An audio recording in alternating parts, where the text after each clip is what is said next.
evening, everybody. This is your captain speaking. Welcome on board First Time Flyers. I'm your pilot Viv, and I'm here with my co-pilot Joe. Today we'll be departing for Beavis and Butthead. Fasten your seatbelts, secure your baggage, and prepare for takeoff. Fire! No, we can't say fire. No. It's a banned word. Honestly, that interview was hard to find. Yeah, no, I was impressed. You found more shit than me this week. I think you did more research than me this week. Yeah. Yeah. I am fascinated by this show and this sort of culture in general. Yeah. I'd say I don't really know your history with this show.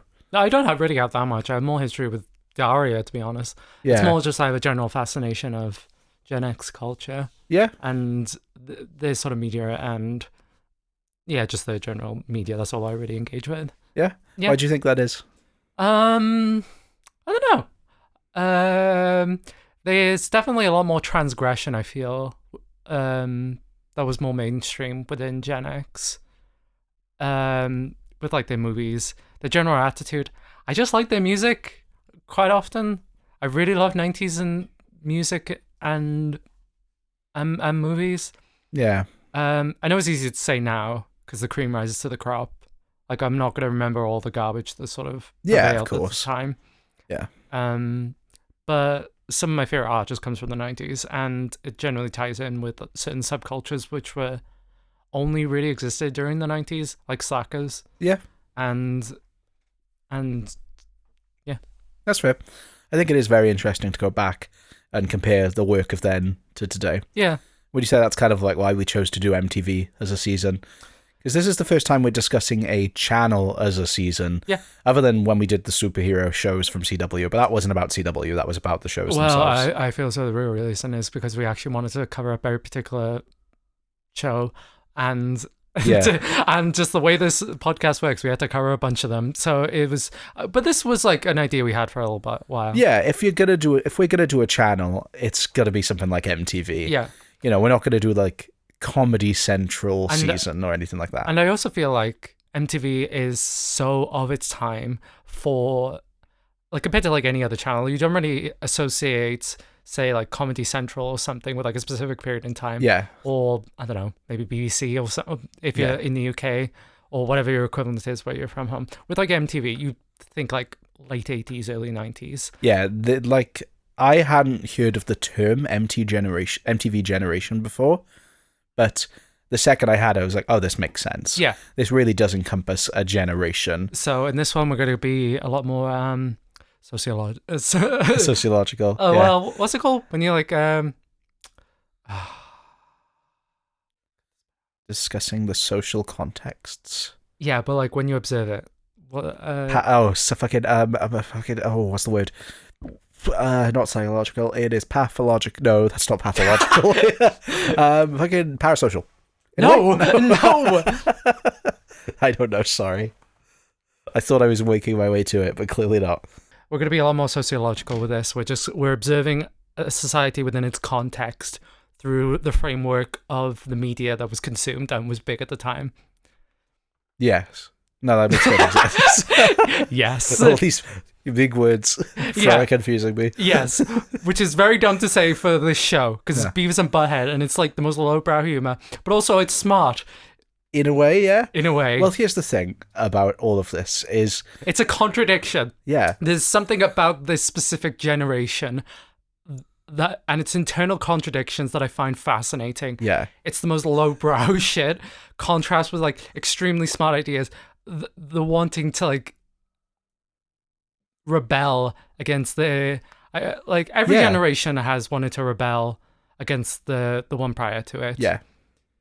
I just think the way this generation did, in more it's sort of apathy towards any sort of causes, which can seem pathetic. Yeah. But I think it's kind of interesting because there's a lot that crosses over with, say, I feel Gen Z with that generation, and not just because it's a generation followed by a letter. Yeah, no, I get what you mean. But both sort of growing up in a sort of post-capitalist world, but like similar sort of I completely agree. When I was doing the research earlier on the MTV generation, I was thinking this is exactly how people speak about Gen Z and Gen Alpha, and it's fascinating. And we'll discuss that more later on. Maybe we could start a theory of every other generation repeats. That is a theory. Is it? That's a genuine belief that like it's like cyclical. I don't know if it has a term. It's not like the one previous because you're rebelling about that, but the way you rebel against the one prior to that is similar to. Yes, pretty much that's it. Of just everyone, it's like the idea of say. It's like the parent psychology of your parents were really strict, so you're going to be really lenient, and you being really lenient means your child, when they become a parent, is going to say, I'm not going to do that, I'm going to be really strict. So it's always doing the opposite of what the person before you did, but they're doing the opposite of what the person before them did, so it loops back around. Yeah. It is interesting. And it's not just that. There are like sort of you could sort of interpret this interest within that this generation to be sort of surface level, and that a lot of the aesthetics of say like the 90s have obviously come back. Yeah, we're post 80s. Yeah, rinsing. Finally, and we're in the Y2K of the 90s and the 2000s now. So there's that sort of general vibe. The 90s are back, baby. I'd love to go back to the 90s. I feel like I never understand the whole thing of being born in the wrong generation, but being born at the tail end of the 90s, where of course neither of us remember it because we were babies. But it's fascinating to think that my brother is only... I want to live in a pre-9/11. Yeah, I want to be able to remember before the towers fell. Yeah.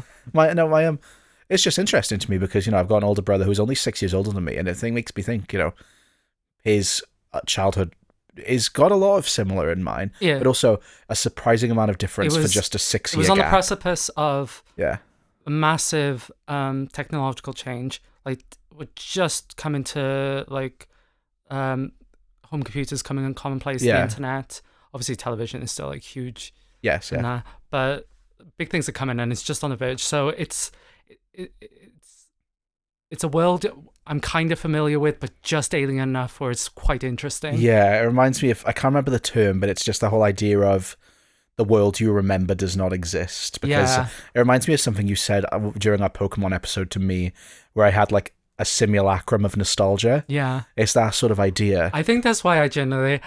I think my obsession with the backrooms has just sort of leaked into like my general thing. But I think that's genuinely why I've been so interested in this, in a depiction of the 90s that is so close, but it's created by someone who never existed within it. We're getting to that point for a decade that's not even that far. I guess it's like 30 years now, but we're obviously reaching that cycle of nostalgia for it. But seeing it depicted in that way, but it working in the medium, in like being shifted, like it being sort of warped in such an interesting way. Yeah, because like you said, thinking of the 90s is pre a lot of the technology that we know now. And I've worked with children who I can tell that their parents are sort of our age, or if not a bit older, early 90s born, where they have brought back that sort of style of older technologies, focusing less on, everything being in the palm of your hand. Yeah. I spoke to a kid in school, because, I might as well mention that I'm a teacher because it'll become quite relevant later,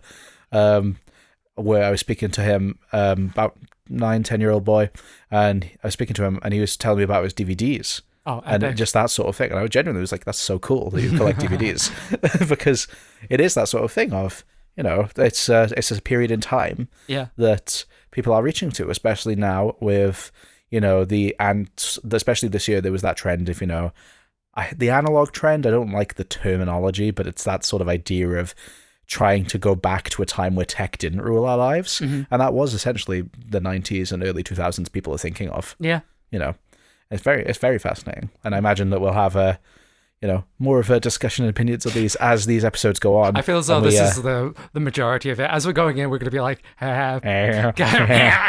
someone got hit in the dick. That's awesome. I'm like, firecracker.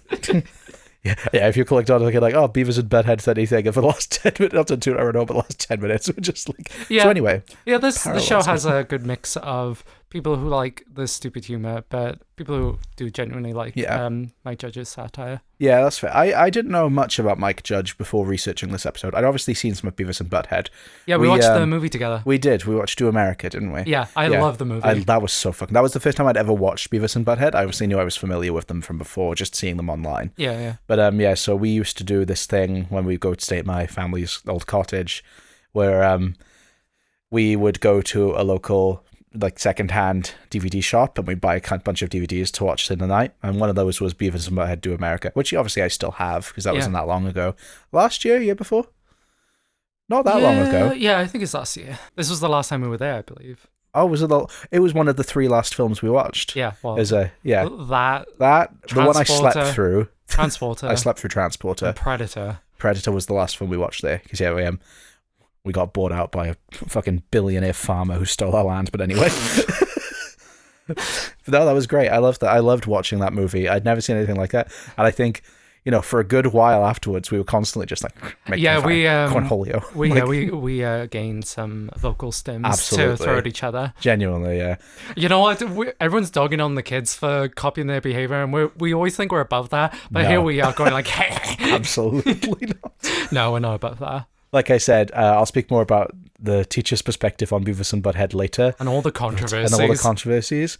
But yeah, I can imagine going back 30 years being a teacher and just hearing kids going like, and be like, oh my God, can you please fucking stop doing that? Who's to say in 30 years, there's going to be a similar podcast where they discuss fucking skibbity toilet Italian brain rot. Yeah, honestly, no, I don't. No, because the difference who knows? Time can only tell. Exactly, and the thing is, the difference is Italian brain rot is literally AI, whereas this was made fucking with heart and soul. This has like actual talent behind it. Yeah, but let's talk about the production of not just the show, but because this is the first episode in MTV season, we're gonna talk about the history of MTV. So this episode might be a tiny bit longer than the rest of the episodes of the season. There's not much to actually say about the episode, so I'm guessing the majority of it will be about the history. Yeah. But yeah, so MTV is short for... Music Television. It is Music Television. It launched August 1st, 1981. It was owned by Warner Amex Satellite Entertainment. The first images broadcast, I actually watched someone on YouTube uploaded like the first hour of MTV broadcasting. Yeah. So cool. The first images broadcast was a rocket taking off with the words, "Ladies and gentlemen, rock and roll." And I actually knew this ahead of time. Did you know the first music video played on MTV? Mm-hmm. Yeah, it's a Video Killed the Radio Star by the Buggles. I remember learning that really young. Yeah. Because I remember hearing that song. It's very poetic, isn't it? Yeah, exactly. I remember hearing that song and someone, maybe my dad, telling me about, the first music video showed on TV was that. Yeah. That's very cool. And the MTV logo was designed by Manhattan Design. That's a great logo. It's a very iconic logo. That's why I wanted to mention them. Just because it is one of the most iconic channel logos, I'd say. Yeah. It's very, simple. It just Did you is what it ever is. watch like any of the, say, like Music Block? Obviously, by the time we were watching it, it was like almost a husk. Not as much as it is now. It basically doesn't exist. Yeah. Actually, does it still exist? I don't know. Well, who knows? But even when we were young, it was kind of excavated for mostly reality TV at that point. But they did still show music videos. Did you ever watch any of those? No, I didn't. I was aware of MTV because of most of the reality TV. I only learned when we did it for this show in the Halloween season that Teen Wolf was an MTV show, which always blows my mind. I know. But no, I mean, how I should have checked this honestly. How would we watch MTV in the UK? Was it still a channel that we could access? Yeah. Okay, there we go then. They had a cool they had a specific like blocks for like decades as well. So they showed like just music videos from 2000s and the 90s. That's cool. And I feel so like the music videos in the 90s. Obviously, again, the ones that have withstood the test of time have lingered.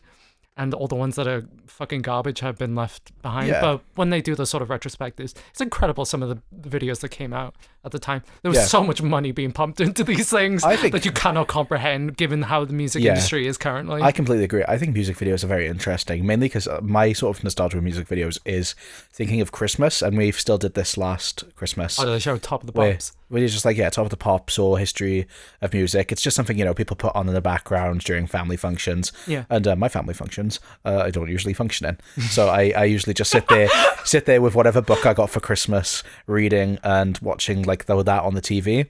And so last year, that's what happened. I was reading The Langoliers by Stephen King with, all the music videos in the background. And it was great, just like keying in and watching some old ones. You literally got the fucking, the fucking Paul Mescal, Andrew Scott movie Fucking, what, All of Us Strangers? Yeah. Yeah, fucking they do that, don't they? Yeah. Yeah, for Pet Shop Boys. Yeah. It's funny because that's how I got into Pet Shop Boys. Oh, Through that, so it's all linked. Well, with your parents arguing in front of you. It's always on my mind. Always Oh, mama. on my mind. So yeah, as we said, the original programming of MTV included music videos presented by video jockeys, or VJs. I know, it's fucking awful term. No, that's awesome. Bring back VJs. VJs. Yeah. They mainly focused on rock music and white artists. Yeah, they did. That was until one guy came along. Oh, who is this saint of a human being? He made a single phone call. He said, well, I want to be on MTV. And then some other old dude was like, you can't be on Mike MTV. Myers. That was Mike Myers? That was Mike Myers. That's insane. Well, okay, let me paraphrase. In the movie, Michael... We're talking about Michael. If you haven't Jackson. caught up, we're talking about Michael Jackson. And I wouldn't have known about this until we had watched the movie Michael, which is great propaganda for Michael Jackson. Wonderful propaganda. And it's basically just... And granted, I'm going to be entirely honest. Maybe this is exactly how it went. But yeah, they didn't play black music, or music by black people, on MTV until Michael Jackson got one guy to phone, and then they managed to get Billie Jean on in 1983. Yeah. I imagine something like that. You're not going to get a phone call from fucking Michael Jackson, especially at the height of his prime, and turn him down. Yeah, even in the 80s, it was like a known secret that they didn't play black artists. Yeah. Have you ever seen that clip of like David Bowie calling out an MTV interviewer? No, I haven't. About it? It's That's pretty awesome. tight of him. Yeah. David Bowie's so cool. Yeah. And so is Michael Jackson. And so is Michael Jackson. You should watch Michael. It's probably showing it still in cinemas. It'll be showing at the end of the universe. God knows we supported it. We saw it in IMAX. Yeah, we did. Yeah. And 4 fucking seats from the front row are blasted. That's just how it's meant to be, mate. It's meant to be. We were kind of Beavis and Buttheading it, weren't we? Oh, actually, we were Beavis and Buttheading it. God, yeah. We're usually really respectful moviegoers, but in this case, we were just kind of chuckling to ourselves. Granted, it wasn't like we were having conversations. It was fully just we couldn't hold back the laughs. Yeah. By the third time he was having a scene where he loves kids, we were just losing our shit. Oh, he just loves children so much, but not like that. This is the second episode Michael Jackson has come up in the last couple of weeks. We'll bring it up in the next one. I'm sure we'll find a way. Oh, I got someone to bring up in the Jackass episode. Oh, interesting. So they would slowly grow in their programming, expanding to shows based around music. So not showing music videos, but like discussing music as well. So for example, there was Headbangers Ball for metal in 1987. There was Headbangers Ball for metal in 1987. There was what seems to be the most famous one, at least from what I can tell, was Yo MTV Raps in 1988. They also did something I didn't realize, which feels really stupid, the VMAs. Yeah. I didn't realize that was MTV. Okay. Yeah, that was just dumb of me on my part. The first MTV VMAs were hosted in 1984.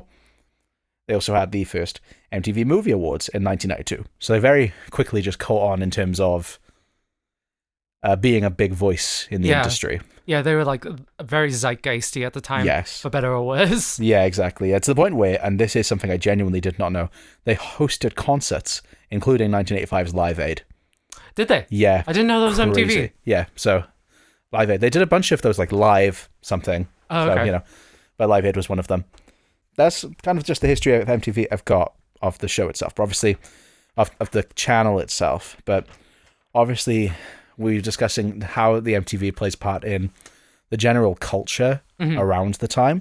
So we've already referenced the term MTV generation. Were you familiar with this before? Because you're the one who sent this to me. Yeah, I've heard of it. It was just because I was just generally looking up some stuff about Gen X for this. Yeah. And one of the links was to the MTV generation. Yeah, and it's interesting because I didn't think much of it, but reading the Wikipedia page about MTV generation, they even say, it's not to be confused with Gen X. Like, it is a separate thing. It is separate, but they are like intrinsically tied, yeah.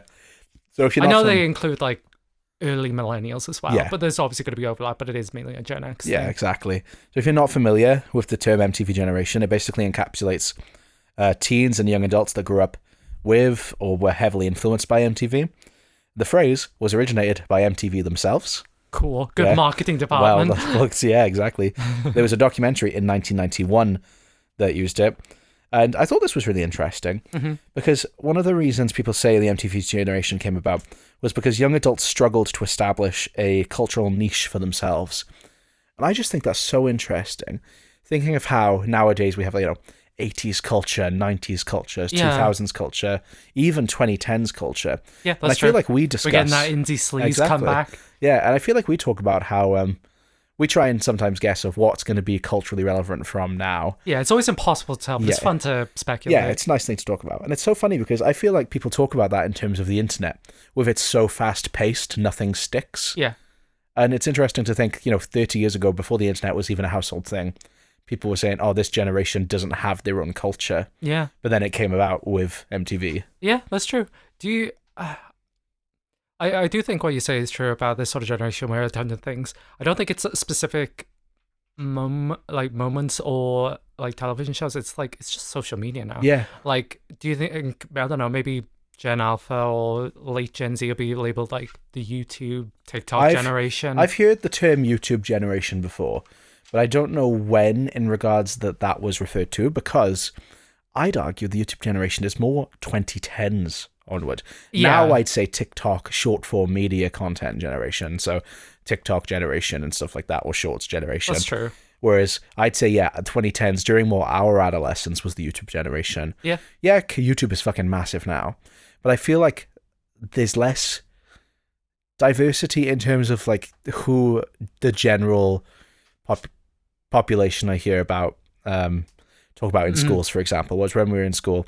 Yeah, there was the big ones like Smosh, but there was a bigger mix. Yeah. Whereas now I feel like it is just the ones who have, fucking hundreds of trillions of subscribers, like in Mr. Beast. Yeah. I understand what you mean. Yeah. So that would be my kind of opinion. If I was documenting this, I would say, MTV generation for the 90s, early internet generation for the 2000s, YouTube generation for the 2010s, and then the shorts generation, TikTok generation for... Things are going to get shorter and shorter. Well... Remember when people were saying like Vine was like the end of culture? This is so interesting, because people are still like, oh, I miss Vine. I'm like, do you not understand? Vine... I'm not saying what's happened now is Vine's fault, because Vine died because they didn't advertise and shit like that. So, they didn't sell out, so it died. Yeah. But fucking accelerated it, didn't it? Yeah. That being said, I think that the interesting thing with Vine, I know it's a tiny bit off topic, but I think it's interesting, is yes, they were 6 seconds long. But I think the interesting thing now with TikTok is it's still in that short scrollable format. People get fucking 10-minute long TikToks. Yeah, that's true. Insane.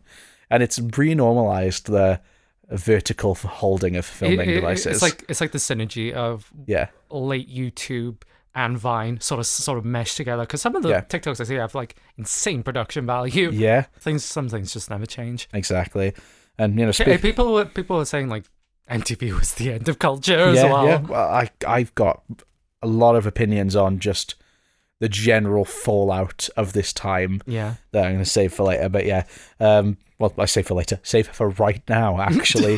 And for later, I mean now. Go. Teachers at the time were were saying today's students have lower attention spans, lower literacy rates, and bore easily. They don't hesitate to show their apathy. Their look, style, and age can be intimidating. Holy shit! It's insane, isn't it?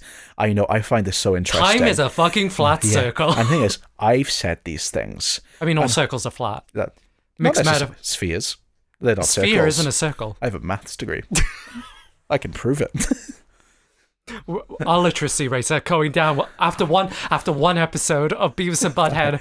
I can't read. I was reading The Stand earlier. I watched Beavis and Butthead. Now I just can't read. Can't read anymore. Sorry, go ahead. I think that's so fucking interesting as an educator, especially a young teacher who I only got my degree post-COVID, when COVID was seeing this as this massive fucking turning point in education. Yeah. Understandably so. And the worst part is, I agree, time is a circle, but I don't think I agree with just the simplicity of this has always been happening. I think it always has been happening. Every generation has said this about the generation under them. Yeah. Of basically they're stupider, they have lower attention spans, the literacy rates are down, they bore easily. But I also think that's true. Okay.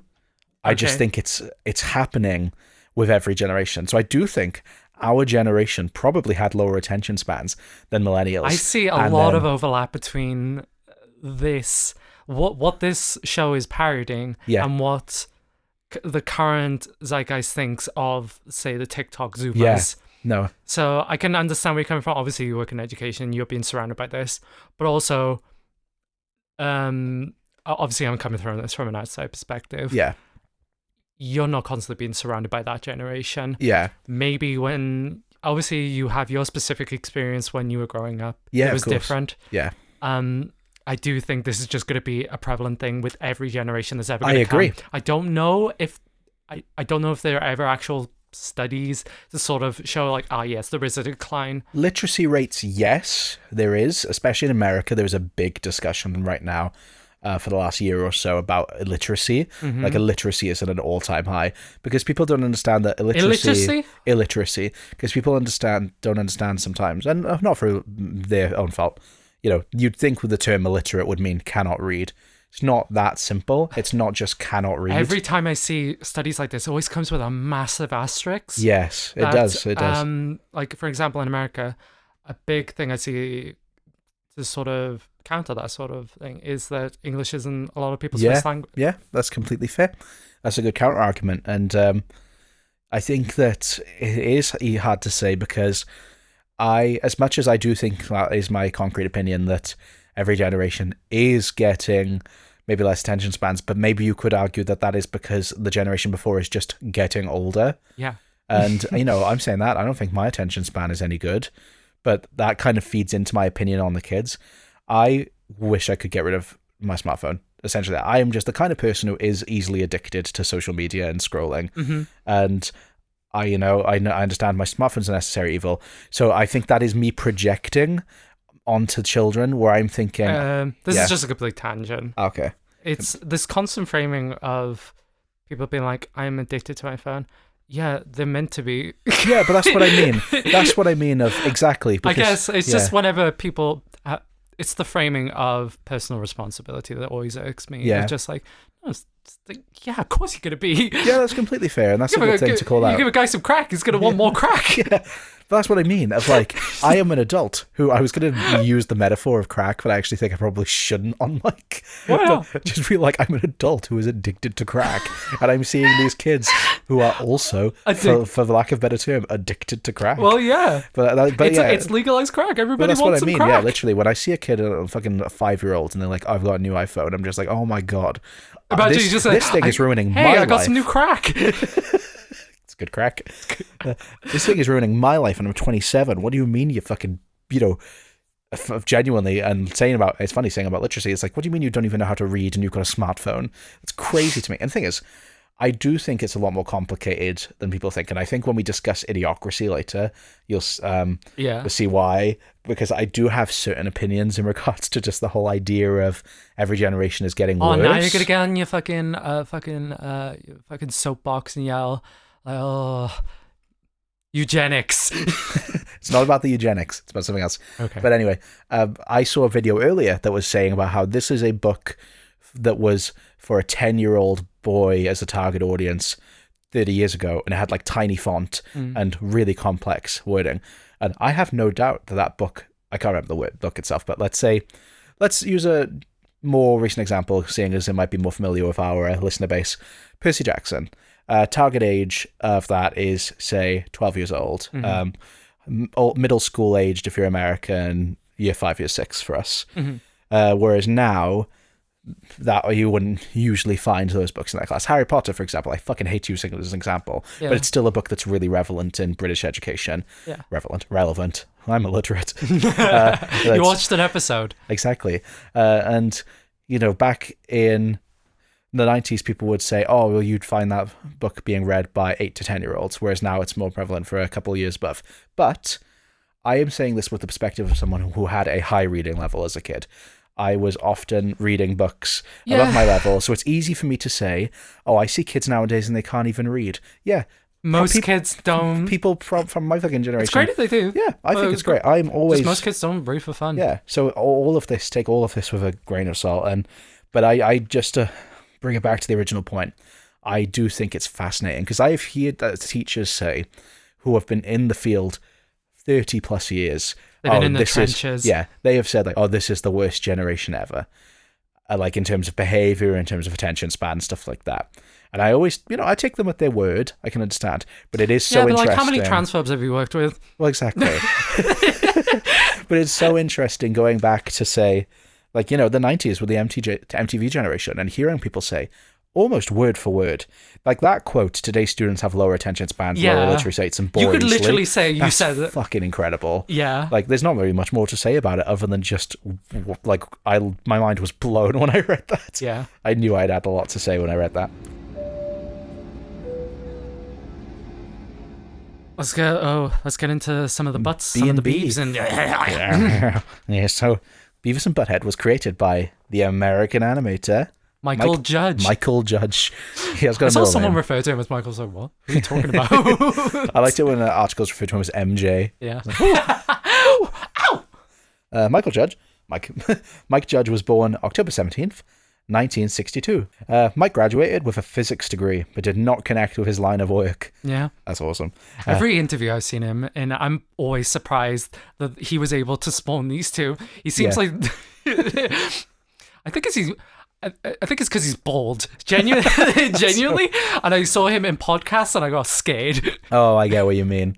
As someone who's in the same line as, I gotta be honest, this specific medium is probably the most evil out of any medium we could have possibly chosen. Yeah. So, I agree. I like to think we're like tipping the scales a little bit. Yeah, well, we're a queer podcast. Yeah, exactly. Like, genuinely, we are a queer-run podcast. We don't really advertise it, but we talk about it enough. Yeah, exactly. So whenever I saw, I was like, oh God. Also, he was on Howard Stern and Joe Rogan. I was like, fuck, no. Oh God. Yeah. But he seems like genuinely like really He seems chill. like a pretty cool guy. Yeah. And he has a very monotone, very dry delivery to all the sentences. But then he taps into this sort of primal id and brings out like Beavis and a Butthead. That's what I love about it. It's like Beavis and Butthead is like a possession of a character. Yeah, he always seems embarrassed though. Whenever I do, he's like, "Can you do the voice?" And he's like, "Yeah." I mean, yeah, it's probably like, how many years has he even asked to do the voice? I guess so. Yeah, but yeah. So after he left uni, well, after he finished uni, it was in the late 80s that he taught himself to draw and animate, and he shot short animated films on his cheap 16mm Bolex film camera. Awesome. Including a short called Frog Baseball. Yes. He did do some... He did other stuff as well. Prior to this. He was also in a band. Oh, yeah, so he was in a band. Yeah, so we found that out from an interview with someone else. With someone else? No note. It was John Kay. It was John Kay. Oh, did I not write it down? That's weird. Yeah, he was in a band. So basically, he was in a blues band, wasn't he? He was in a blues band, yeah. Because he also did like the music for all his shorts, which is awesome. Yeah, he did. I saw that he did the music for Fun Fat Band. But yeah, it was summer 1984. He moved to Dallas to pursue music, in a blues band, which I can't remember what he played. Bass. Yeah, sounds about right. Like I think he played like upright bass or something. Yeah. But it's fascinating. It's just like, oh shit, yeah, because that obviously plays music plays a big integral part, at least for Beavis and Butthead. Yeah, especially, and it just goes to show that this was a guy who just wanted to be creative. Yeah, and it's insane. He had like, obviously he probably like drew and stuff, but he didn't have any animation previous skills. No, he just taught himself essentially. I watched a couple of the shorts prior to this. Office Space, which obviously got turned into the live action film. Yeah, I watched that as well. Yeah, very cute art style. Yeah, I love his voice acting. Yeah, it really adds a lot to it. They're very simple. It's mainly just characters talking to the camera, being in a very static environment. It's giving those Red Bull adverts. Yeah, it is giving Red Bull adverts. But I really like his art style. That crude, almost tracing aesthetic, but not at the same time. Yeah, where it's warped and kind of gross. I really enjoy that. He draws people in such an interesting way where it actually feels kind of like people. Mm-hmm. Like people are so unique in their shapes and also, frankly, kind of ugly. Yeah, exactly. But it really captures that. There's no sameness between his characters. They're all very distinct. There's no base models underneath it. It feels like spur of the moment illustration, which I really, really enjoy. I completely agree. And you can see that, I think, throughout his work when you think of, say, Beavis and Butthead, but also King of the Hill. Yeah. I think that's one of the things that drew me to King of the Hill. I haven't seen much of it, but I definitely was more familiar with it than Beavis and Butthead. Was kind of the gross looking animation, frankly. Yeah. But so he's Mike Judge, like we said, has been very acclaimed in film and TV since he got his start. But how he got his start was he cold called networks to pitch his concepts and would send them VHS tapes of his films.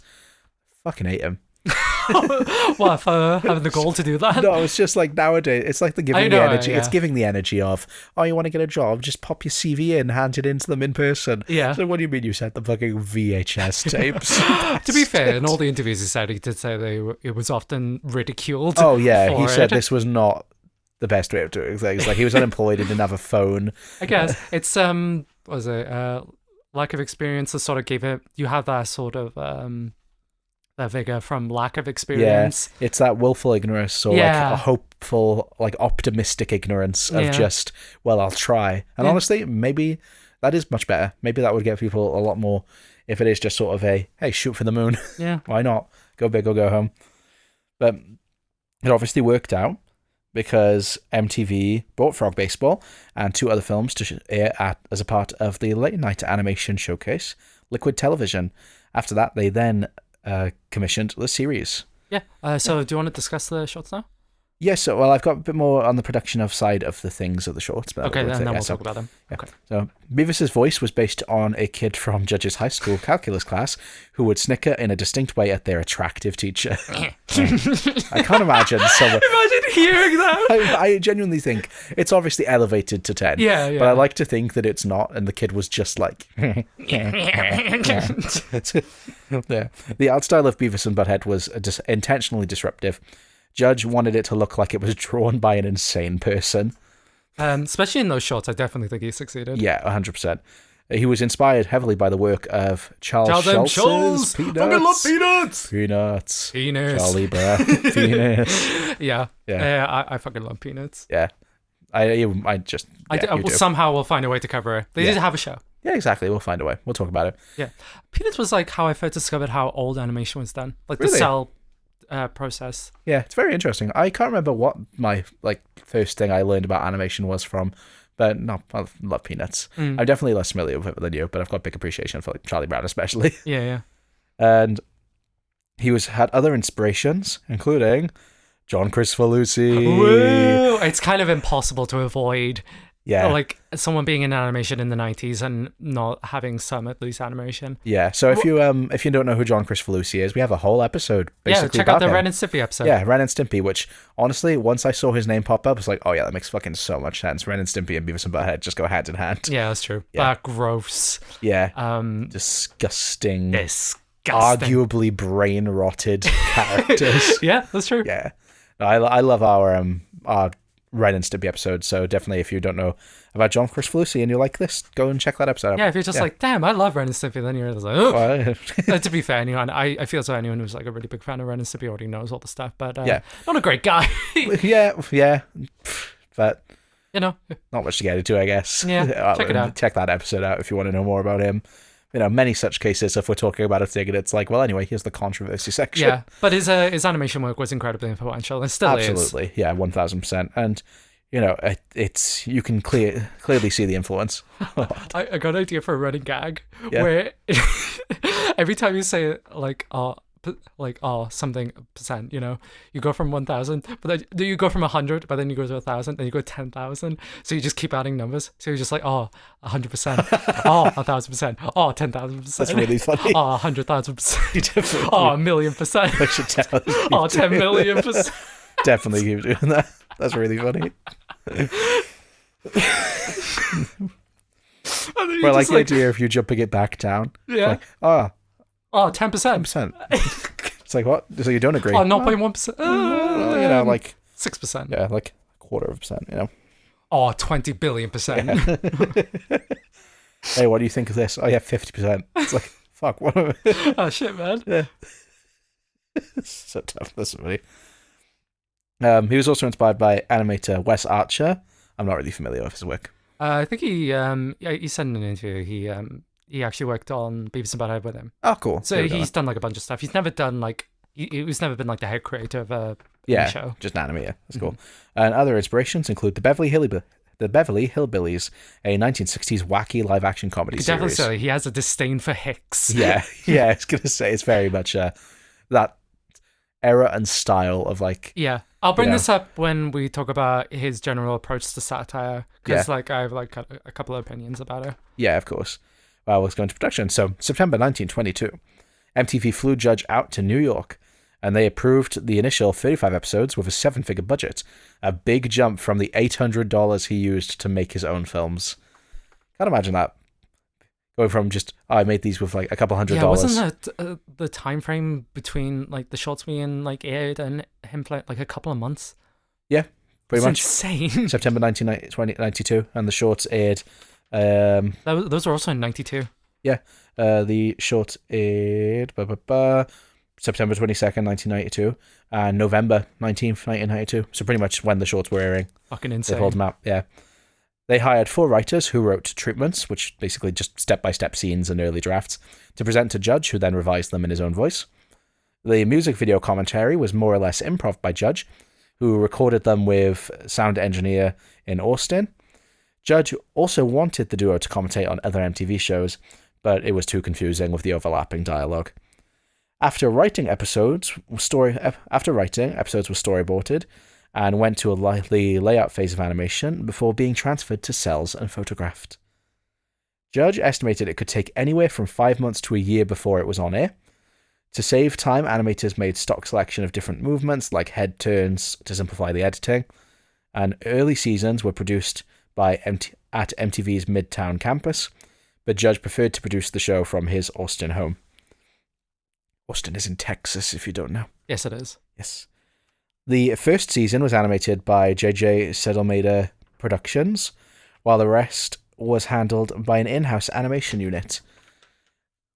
Judge was embarrassed by the first 5 episodes because of the crude animation styles, and he was ready pretty rough. Yeah, he was ready to leave the show after season 2, but ended up finding a second wind, which is really funny considering the fucking success the show would go on to have. Yeah, from what I understand, there was like a video, I can't remember the specific YouTuber, but they talk about the entire show. Yeah. And they said like around season 3 is when it like really got its like likes on the ground. Yeah, I mean season 3 is like 100 episodes. Yeah. So, yeah, season 1 is like what? 3 episodes. Yeah.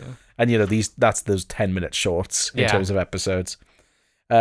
Talk about the controversies later, I suppose. Yeah. So do you want to talk about the shorts first? The shorts, yeah. So we got Frog Baseball. Yeah, Frog Baseball and Peace, Love and Understanding were originally released for Liquid Television. Yeah. We will discuss them again with Aeon Flux, but they basically it was a animation block, basically an animation showcase that MTV would host. Both pilots were written, directed, and edited with music by Mike Judge. Just completely made by him. Yeah, just made by him. It was produced by Jafet Asher, Judgmental Films, and MTV Animation. The original airings on Liquid did not feature the music videos. Those were added then on MTV reshowings. That makes sense. Yeah. And just to clarify, I saw someone online has compiled the actual music video segments into the episodes again. This is going to be a reoccurring thing with all the MTV shows that incorporate any sort of music or licensing. Anything released post, say on DVD or VHS, they're going to struggle a lot more with rights, so they often just take them out. That's why you didn't watch them. I was going to say, because this is one of the cases we've watched this quite differently. I did not watch these with the music video segments. And I have. Yeah. Yeah. That'd be interesting. The music video bits are like quite simple. It's literally just them flicking through channels and commenting. And basically, think of the Fine Bros. Think of streamers. React. Yeah. That's interesting, though, to do that, like to have a show based around that. Yeah, that was like a big gimmick at the time. I was going to say, it's a very novel concept. Yeah, because like watching it now, it's like, I've seen like a ton of stuff like this, but you got to like think of the context. Yeah, it makes them almost feel alive to have that reaction. I mean, it reminds me of when we talked about Peep Show, the original idea of that was going to be similar to Beavis and Butthead, where they were going to be watching TV. Mm-hmm. So, it would say a genre, arguably, that has come back, and obviously with streamers and the accessibility of that. People like watching things with friends, and this is a very similar experience. I remember I Hate Everything, the YouTuber, doing a video about reactionists. Yeah. So the genre of people on YouTube who just watch something and react to it. And granted, I do think the way he criticized them was basically just people who essentially just re-uploaded other people's content, which obviously isn't great. But it is interesting how basically that is a genre of itself, and people do just like watching things with other people. Yeah. So in cases where, they might not have the ability to do that in real life, whether it be not many friends or just difficult There's social a loneliness situations. epidemic. There's a loneliness People epidemic. Need friends. Yeah, and sometimes people's friends are just, watching a streamer watch something. And honestly, genuinely, I can completely understand why. Yeah. That's fair. And back then, I imagine it was similar of just a Beavis and Butthead, watching them watch the music videos. Beavis and Butthead are my friend. They're my friends. But also, interesting to know is that once they really started to gain traction, they started becoming tastemakers, which was really funny to consider. Yeah. Like, bands they would shit on would, like, genuinely be made fun of more, and bands they big up. Like, record sales were effective if they liked them. That's crazy to think. Yeah. Just like, oh my god, guys, we're fucked. Beavis and Butthead. Yeah. On a music video. Yeah. But it's true, and, that's what we mean in terms of MTV's impact on the wider world. Like, they had a fucking massive hand in the music industry at the time. But yeah, just a fun fact about Frog Baseball fun fact. Frog Baseball aired September 22nd, 1992. That is a fun fact. Thank you. Peace, Love and Understanding aired November 17th, 1992. Peace, Love and Understanding was the last Beavis and Butthead episode to be animated using cel-painted animation, until it was reused in the Season 3 episode Comedians. We'll talk more about that episode later. Okay. Yeah. So what did you think of these two little pilots? I thought they were very cute. Yeah. Peace, Love and Understanding has this one joke that I don't like. Oh, really? Oh, yeah, of course. Wow, I can't believe you just did that. It's a good thing this is an audio-only podcast. Yeah. Right. And this is a thing that you could generally sort of, like, put up to. Obviously, you can see them. It's them, like, pulling their eyes and shit. Yeah, it's racist humor against Asian people. Yeah. And a common criticism is just like, oh, they're stupid characters. This is, like, sort of like, with this specific generation of comedy, like South Park, which this does fall into, of transgression, it can lean on sort of, I think it's at its best when it's using satire in an interesting way, whereas it can lean on just racism, which isn't great. The example I always like to give in this regard, and that's one I've used many times because it was literally our second episode, is It's Always Sunny. Yeah. Where, yes, the characters are terrible and they do horrible offensive things. Yeah, the joke always lands back on them. Yeah. So I completely understand. And I do think, from what I've seen in the later seasons, that they've definitely leaned on that more. Yeah. But what I like about these is they're very short. They are very short. They're like 2 minutes They long. have like maybe 2 jokes. Yeah. And often a lot of the humor just comes across in the animation and how crude it's done, as well as the voice acting. Yeah.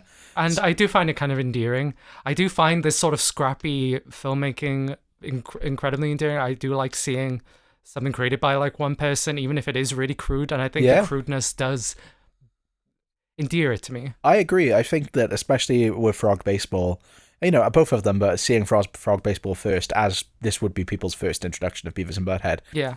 It just sets the tone so well. Yeah. The just harshness of them running after the frog. Yeah. I like the almost rotoscoping look of when he swings. It contrasts so much with just the designs. Exactly. The aggressiveness of their voices. Yeah. Just how it immediately escalates. Yeah. The themes of like television, like not corrupting, but sort of influencing. Yeah. Like general thing, which is ironic. Yeah, very ironic. I've just always been there. I think I prefer Frog Baseball. It's not that much of a competition. There's not much there. Yeah. I prefer Frog Baseball as an overall short, but there was a joke in Peace, Love and Understanding that really got me. Yeah. Which was I didn't write his name, but the Roman god of feces. Oh, yeah, the Roman god of feces. I don't usually, curse at humor like that, but there's something about the way Beavis says, it's him, the Roman god of feces. All this fucking smoke cloud comes up that really got me. Yeah, that was really good. I think it's because, for all things in, what's the term? I think it's just because, for all intents and purposes, what I have seen of Beavis and Butthead is very grounded. Yeah. And these characters are insane, but they exist in the real world. I think that's what the movie does incredibly well. Yeah, exactly. They're agents of chaos. I think I saw a quote about that. They go into a situation, they ruin everyone's lives and make everyone miserable and then leave. Yeah. But so just seeing this out of nowhere of just, a smoke monster. Yeah. Yeah, just really got me. That one definitely leans more into the absurdism. Yeah, but I do think that if, Frog Baseball is a better encapsulation of what the show is itself. Yeah. Yeah. But yeah, I don't really have much more to say on them, because they're literally 2 minutes long. Yeah. Yeah. So let's talk about actual episode 1. Door to Door? Door to Door. Yeah. Door to Door aired 8th of March, 1993. Written by Glenn Ickler, who wrote about 10 episodes of the whole show. Directed by J.J. Settlemyer, and produced by John Andrews, not the president, like the former president. I thought, I think that was John Adams. Yeah, it was. Also, what the fuck are you talking about? Oh well, I'll keep it in. So John Andrews, Christina Norman, Nicholas Litwinko, and John Lynn. It was the first episode to use digital ink and paint. And this it's a DigiPaint show. Yep. Okay. DigiPaint has a very specific thing with anime, but I just like calling anything that's I know what you mean. That is done with it. Yeah. I like calling it DigiPaint because it pisses off Al. This episode, along with episode 2, were rarely reshown, likely due to judges' dislike of them. He said, "They are awful. I don't know why anybody liked it. I was burying my head in the sand." I thought this was interesting because I looked on the TV charts. These both Door to Door and Give Blood, which was the second episode, aired on the same day, but it's counted as the second episode. They both have a rating of 6.8 on IMDb for the whole series. Mm-hmm. Both tied for the lowest rated episodes. Really? Which I think is the first time that has happened on this show. Usually we see the first episodes being kind of on the high end. Yeah. So to start off with the lowest rated is cool in a way, just to see. Well, from what I understand, like behind the scenes stuff, this was rushed. Yeah, I mean, like we said, they called him in September, and they aired these September-October. Honestly, if it didn't have the gimmick of them watching television and having that as a cost-cutting measure, I don't know how else they would have prevailed. Because beyond that, these episodes aren't good. I don't feel. Fair. They got some gags I like. I like the dominatrix. I thought that was kind of funny. I didn't, but that's my fault. That's your fault. No, I got too woke in my head of just any time. We're fans of horror, and I think this is something that we might have discussed briefly last week. Women's scary, and it's the friend that's too woke, but just being like the joke is horny old dominatrix woman, just kind of encapsulated that in my head, which again, that is a real personal critique. I'm not saying the show is bad for that. It's truly just a matter of, I think it's because of the version I watched. When they get captured, they also play another segment because it's like it intercuts. Intercuts, in between them. They were watching 9 Inch Nails stuff, which was talking about dominatrix stuff, and I thought that's funny. It sort of elevated the joke a little bit. I imagine that does influence, especially with the pacing as well. Of the whole thing. So obviously everyone's fucking breakneck pace. Yeah. The commentary isn't great in these episodes either. I'm usually a fan of quite crude animation, but this is really pushing it. This is an ugly ass looking episode. I don't know. I kind of liked it, but I guess I did go in with the expectation. That's the thing. I really like the shorts. Yeah. And what they're able to do with that. I understand, he obviously had, way more time to develop it himself, and he wasn't doing the animation. Yeah. But, it looks pretty shocking. Yeah, it's very jarring. I'd be interested to go on now and watch more of the later stuff and just see, even just going back to the movie, I'd be interested to see how the animation style changes. Yeah. But we also get the recurring character, I can't remember their name, the hippie teacher. Oh, yeah. Who was also in Peace, Love and Understanding. Yeah, he is, isn't he? Yeah, he gets killed by a monster truck. Yeah.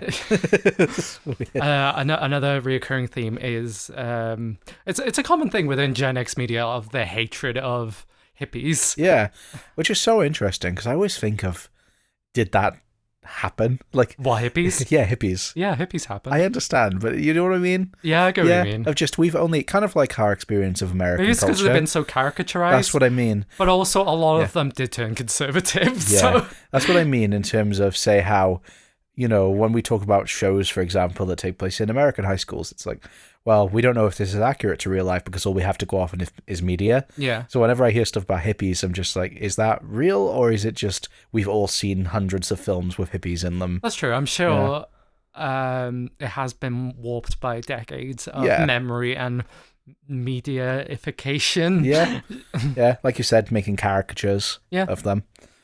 But yeah, Yeah, they go out, they're collecting money for the poor. Yeah. Yeah.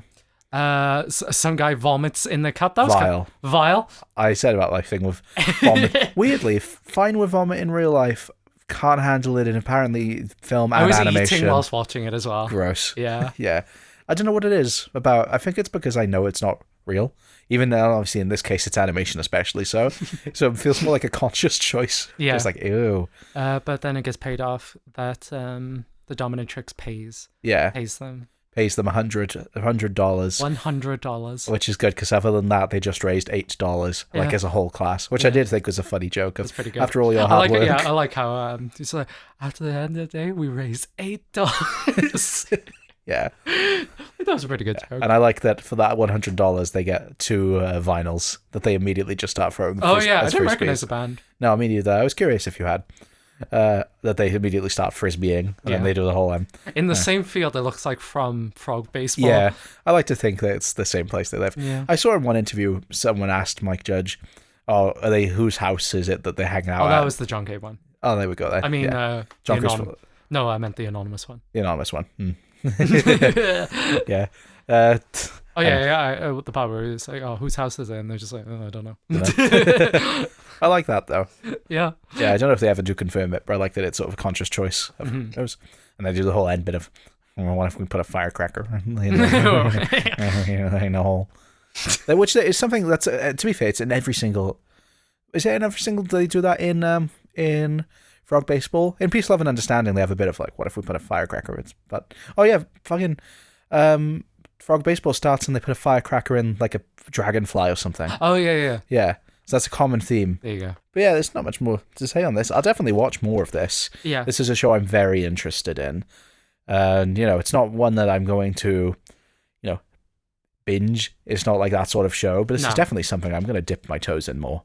No, I definitely want to check out some season 3 stuff. I want to see it at its best. I might check out, I might go on IMDb and see what the best episodes are and check those ones out. Yeah, and I'd be interested to check out Do the Universe, because I haven't seen that. I remember when that came out, actually, but I haven't seen it.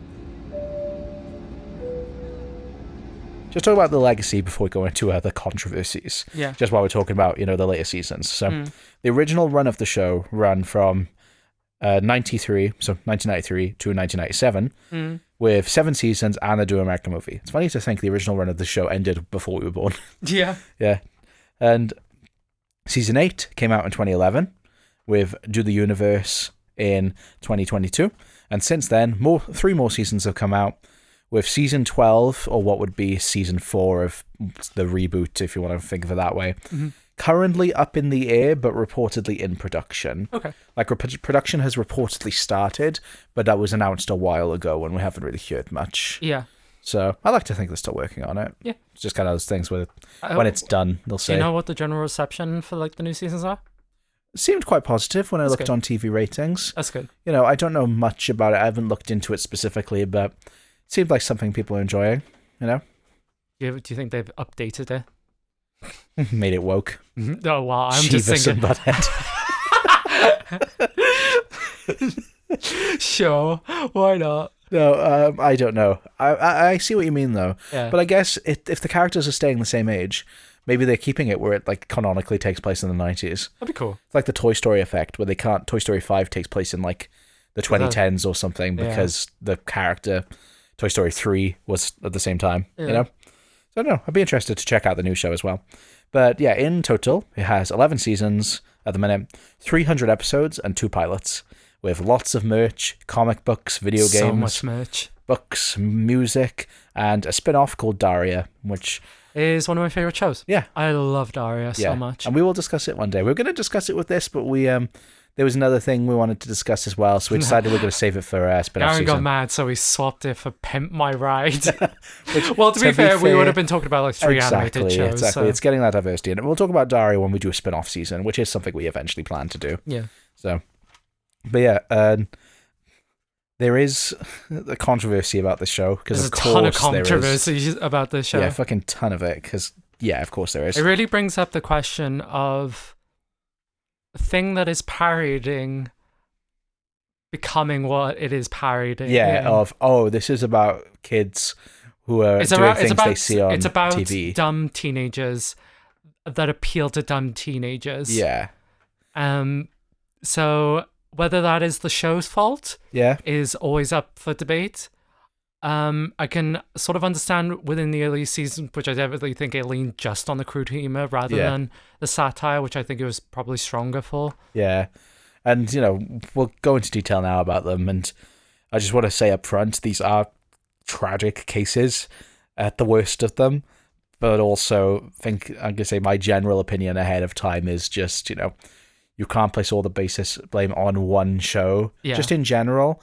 Because I know that in these situations can be upsetting when tragedies and accidents happen because someone was supposedly inspired by something they saw on TV or in a modern context online. But then you've also got to give grace of trusting individuals to not copy things that they see. Yeah. And making that a part of education itself. Yeah. It's an easy route out for a complicated issue. Everyone wants someone to blame because in a genuine, earnest sense, it's easier to find a reason of, hey, this is the thing that caused it. We need to stop that thing, than just admitting that sometimes bad things happen and it sucks. Mm-hmm. But yeah, to talk about those specifically. So was very serious. The first thing I'm going to say is actually quite silly.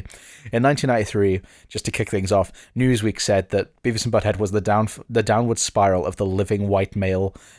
So they said that sounds like something fucking like Nick Fuentes would say. Yeah, he said the downward spiral of the living white male surely ends here. It's like the lowest of the low. Yeah. To go on to the serious one. So, October 1993. The show was blamed for the death of a 2-year-old girl in Ohio after her 5-year-old brother set their mobile home on fire with a lighter. The mother blamed the show's jokes about how fire is fun, specifically linking back to that season 3 episode we mentioned earlier, Comedians, where the boys set fire to a building. Mm-hmm. However, in 2008, the boy in question did say that he had actually never seen an episode of the show. Mm-hmm. And this actually did have a massive impact on the show, though. So, the show was moved to a later time slot, and all references to fire were removed. Creators tried to find loopholes, including having the character say fryer, and treating fire as a forbidden word in universe. So, for example, Beavis would be singing a song, but then when the word fire comes up, you just kind of cut out.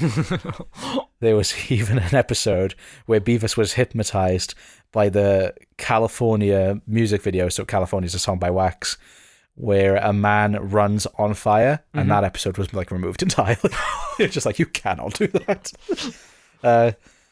Judge himself is still unsure if some of the Judge himself is still unsure that some of the unedited episodes still exist in the original sense, because so many were just completely changed on a ground level. I'm sure someone has a VHS rip somewhere on Internet Archive. Yeah, I'm sure they are. And there's another case, similar situation, February 1994, where watchdog group Morality and Media blamed the death of an 8-month-old girl on the show, who was killed when a bowling ball was dropped off a highway in New Jersey, supposedly inspired by similar activity in the episode Ball Breakers.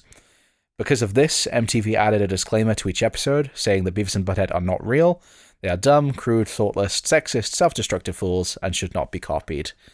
So, monkey see, monkey do. Exactly. Like I said, both of these cases, in both of these cases specifically, it's not even confirmed. It's, if anything, disproven that the shows were linked in any way. But they're just tragedies that people needed someone to take the fall for, because it sucks that they happened. Yeah.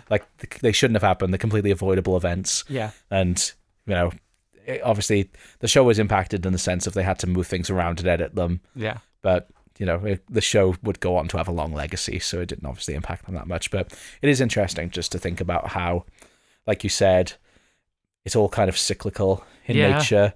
Of show about boys doing stupid thing inspires other boys to do stupid things, in theory. Yeah, thing that's criticizing thing gets misinterpreted. Yeah, and it's always interesting thinking about, like we said earlier, especially from an educator's point of view, and just looking at this with 30 years of context of, when we talked about SpongeBob, people were saying, SpongeBob was a bad influence. Nowadays, people are blaming, TikTokers and YouTubers for being bad influences. And in the 90s, it was Beavis and Butthead who was a bad influence. Yeah, there's always some conduit. some scapegoat who's affecting things. And I'm not saying this in regards to the families that were involved in these tragedies, but I also think that this is a case of, people saying it's very easy to blame this like idea that you're putting on this thing rather than look inward and think, about parenting. And I'm very fair on parents. My opinion is always, you've got to look at the wider context. For example, people say, oh, kids these days are too online because parents don't parent their kids. And I usually combat that with, most parents are working their fucking asses off. This is literally what they said about Gen X as well. Yeah, exactly. It's like parents are working their asses off. Most of them are working full-time jobs. It's fucking difficult for them. So I kind of don't blame them, even if it sucks. It's that same sort of idea of, it's easy to say, my kids copied this show, rather than reflect on maybe there should have been more educational intervention, parental intervention. Yeah. And, these things, I kind of link them back to, this is a weird metaphor, but it kind of works based on how this is a plane-based podcast, how plane crashes work. Where if something bad, if a crash happens on a plane, or an accident or a failure in the technology happens, it likely will never happen again because they immediately snuff it out. And it's that same sort of thing of, when this stuff happens, MTV kind of did the right thing to just immediately be like, well, we'll get that done. Like, remove all the instances of fire, move it to a later time slot, edit this, just so that there was then less cases of people blaming it for those things and just kind of covering their own backs. Well, do you want to talk about Mike Judge thing? Of course, yeah. Should we talk about that first, or should I say about the Reddit first? Now stuff. I was kind of interested because I do like some of Mike Judge's work. Yeah. But there's always like a lingering feeling in the back of my head whenever with like his specific type of satire. Yeah. Which sort of linked when I was like, I wanted to watch Idiocracy as well, because I saw like his work could be kind of contentious. I know Office Space is like, it's pretty beloved, I'd feel. Yeah. I haven't seen that, but I have seen Beavis and Butthead, which I do really, really like, the movie specifically. Then I wanted to see Idiocracy, and I feel as though that definitely sort of elevated the things I dislike most about his specific kind of brand, and that his specific brand of satire, which I feel as though was quite commonplace within other sort of that generation of animated shows, general satire, like South Park, of this idea of anyone's like cannon fodder, more or less. Yeah. And it comes, at best, I feel as though it could be really funny criticism of a capitalist society. At worst, I could feel as though it could be a smug guy looking down on people because he views himself as more intelligent. Yeah. Which definitely is exemplified in Idiocracy, which fucking sucks. I've not seen Idiocracy. I know about it. I watched a YouTube video about from Series Ed about it, as I've been a long time fan about her. I watched that video before I even knew who Mike Judge was. But I have not seen Idiocracy. I was interested to hear your opinions about it, because from the way it seems and from what you're saying about his satire, it does seem quite mean-spirited. It's interesting because there's like a genuine like criticism of how capitalism works. Yeah. And how it uses, and I feel as though when he writes about, say, like media, and he understands those sort of mechanisms, but when he looks outwards and he sort of just starts pointing to general people and being like, you are stupid, rather than looking at the larger context of things. And it can often, and obviously you get that eugenics joke that has been like ripped apart. But it is fucking terrible thing to open a comedy movie for. So if you don't know about that, because even I do know about that, basically the plot of Idiocracy is a guy gets frozen, wakes up a couple hundred years in the future, and everyone is stupid, but it's because the stupid people were the ones that bred. Which is like, I'm not saying that Mike Judge is like a hard like eugenicist, like a hard eugenicist by any means. I'm sure he's just leading on. I'm trying to give the benefit of the doubt, but it's a horrible theory that has literally no basis. Has no scientific basis whatsoever. And to start that off and then go on just a tirade of why people are stupid. Yeah. it was just infuriating. Yeah, sounds like a very also miserable... it's an ugly film. Yeah. Oh god. And I know you feel this way, but the I understand it's like it has a fan base, but it can be so smug. The fans can be so fucking smug. I wanted to talk about this. It's a documentary. Shut the fuck up. This is what I wanted to talk about specifically. As like I said, I'm not familiar with it. I hadn't seen Idiocracy, but I'm very familiar with the culture around it. I can't remember when that Sarah video came out, but a couple of years ago. Yeah. Like quite a few years ago. And there was a big culture around basically after Donald Trump came into office. Even Mike Judge himself saying about how that's what I want to say. That's why I want to. Yeah, that's why I want to kind of give him a benefit of that. He hasn't, as far as I'm aware, fallen down any like massive conservative pipelines yet. They give me the same energy in a way of, for example, The Boys with Eric Kripke, where he was saying things about how we were doing shit on The Boys. We thought this is so absurd, it's going to take people off. And then Trump was doing shit that made it look like nothing a week later. But the reason I wanted to talk about Idiocracy is because, of course, there's the whole thing of people saying, oh, it's so accurate. And in a way, it is. It does That's parody... what I mean to say. There are certain like ideas within... Like, there was a very good joke of that the like a Gatorade like equivalent wanted to have basically complete control, but then the Department of whatever Health, I can't remember the term. The Department of Health was just like no, so they bought them. And I thought like there's some genuinely like good satirical jokes within them. It's just sort of wrapped around this kind of cynicism I just don't gel with.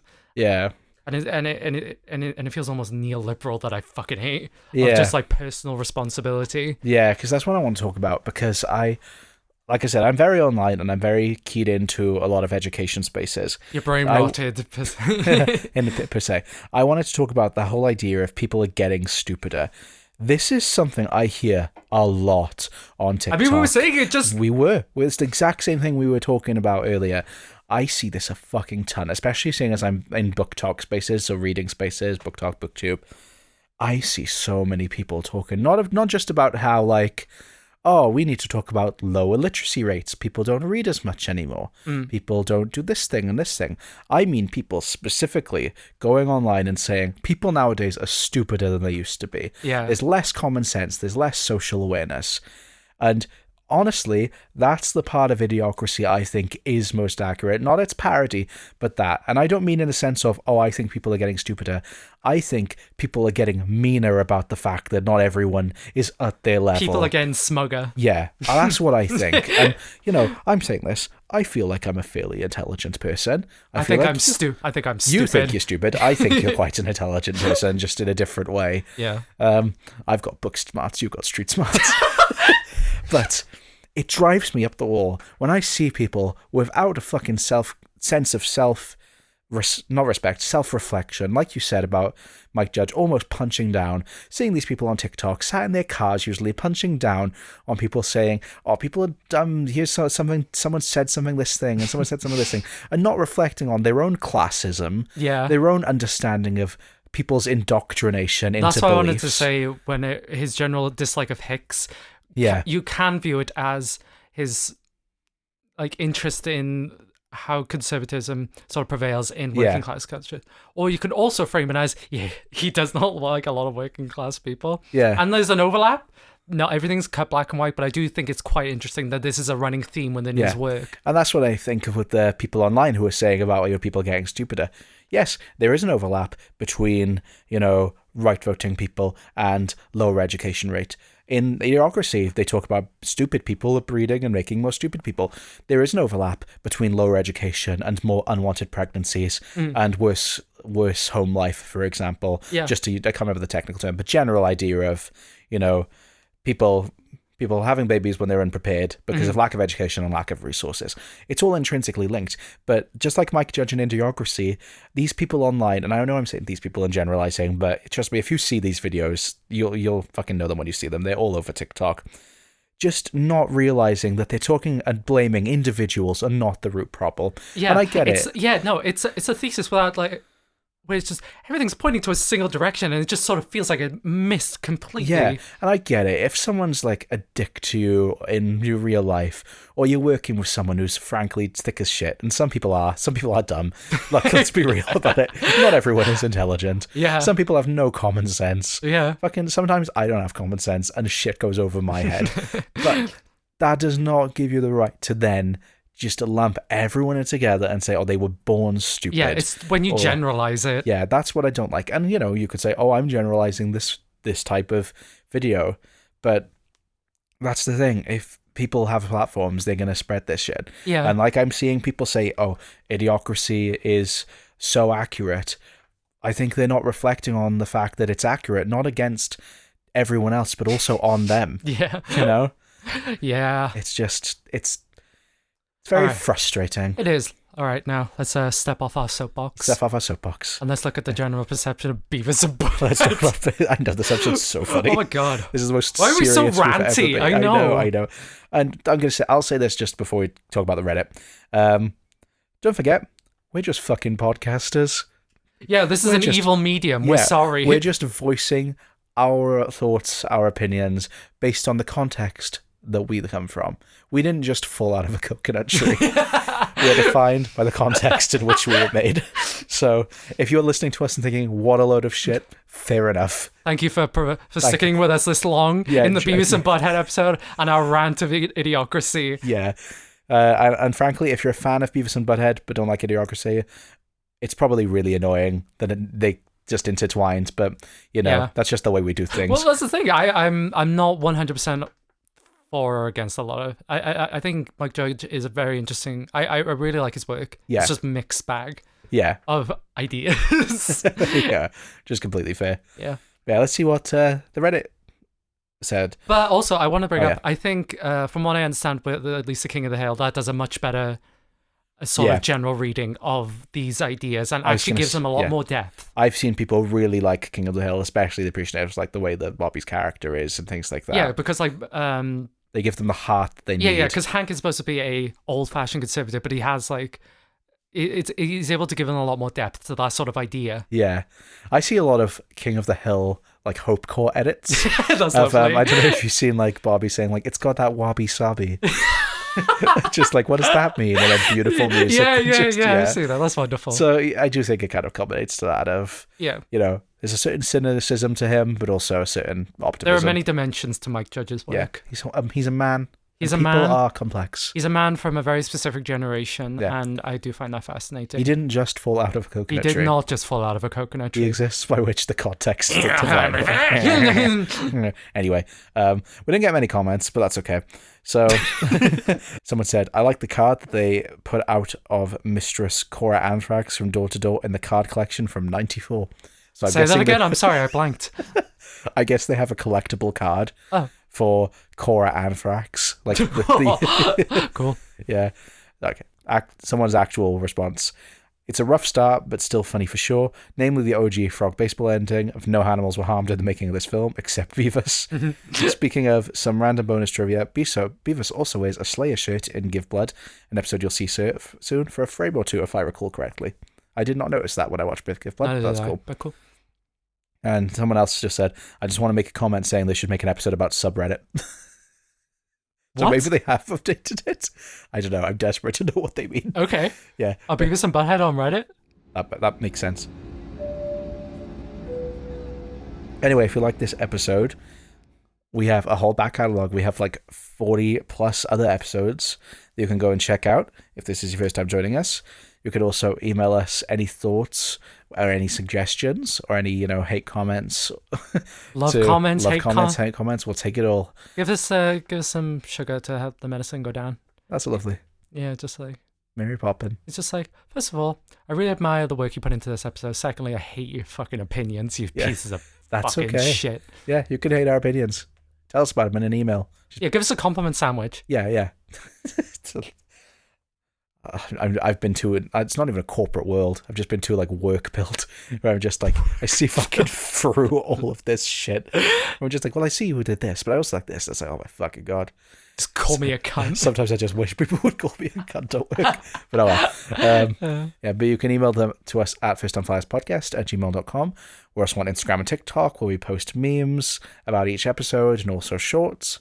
So you can find us on there, both of them. That's First Time Flyers Podcast. We are on YouTube at Pod One Out Studios, where you can find the other podcasts that we host, including currently All Hail the King, a Stephen King podcast, where we talk about Stephen King adaptations. And our upcoming episodes we've got on that are about Mr. Harrigan's phone, if anyone's passionate about Mr. Harrigan's phone. All the Mr. Harrigan heads out there. We just covered the It adaptations, which is a big one. And we're people going like to be, that. Go see that. Yeah, go watch those. But hey, if you're a fucking Mr. Harrigan's phone fan, go check that one out. Yeah. Yeah, please do. That probably won't get any views. Yes. So please watch that one. The It one's getting views. Watch the Mr. Harrigan's phone's one. But yeah, that's pretty much it. Epic. Yeah. Oh, we didn't talk about the SNL bit with Ryan Gosling. The what? Haven't you seen that? No. Where Ryan Gosling dressed up as Beavis. That's really funny. Yeah. Have you not seen those? No.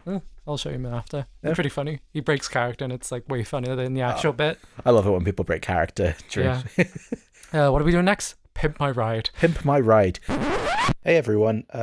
Turns out we're not going to do Pimp My Ride. I think for the first time ever, we've changed our mind like the day before recording the next episode. Once I'd already done all my Pimp My Ride notes, we realized it'd be much more interesting to do the show The Real World, because that is arguably the first example of a modern reality TV show.